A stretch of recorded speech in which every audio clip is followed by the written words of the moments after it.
I read the news so that you don't have to. Imagine a government sues a monopoly, proves it's a monopoly, and then lets it keep the monopoly. If you've ever bought a concert ticket online, you already know who the villain is. Say it with me, Ticketmaster. You know how it goes, you find a ticket for like £60, by the time you get to the checkout, £120 after fees, yeah. Fans have obviously been furious about this for years, and the reason that it happens is actually very simple. Ticketmaster's parent company is Live Nation, and Live Nation controls almost the entire live music ecosystem. I know what you're thinking, oh my god, that sounds like a monopoly.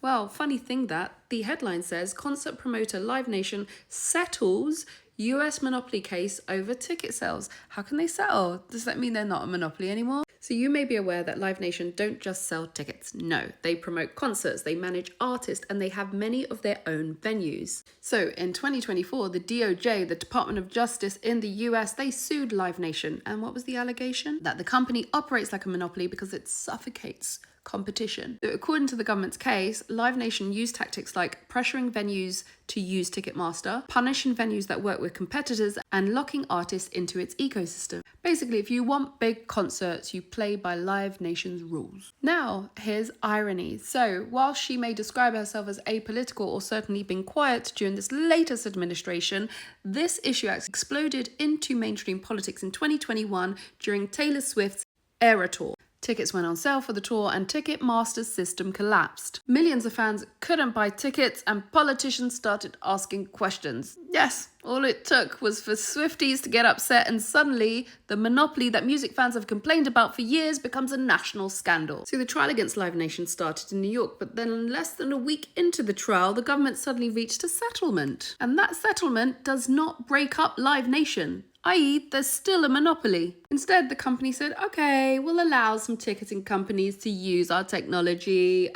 We'll sell about like 13 of our amphitheaters and we'll make some changes how venues can access our systems. Sound fair? Well, no. Not according to 27 US states who have refused to join the settlement. These states suing the monopoly said no, that this deal helps the monopoly. And New York's Attorney General actually said that the agreement fails to address the monopoly at the center of the case, and they plan to keep on fighting.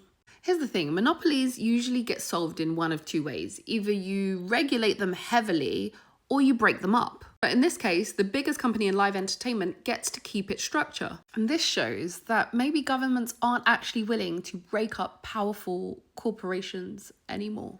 We're on our own, folks.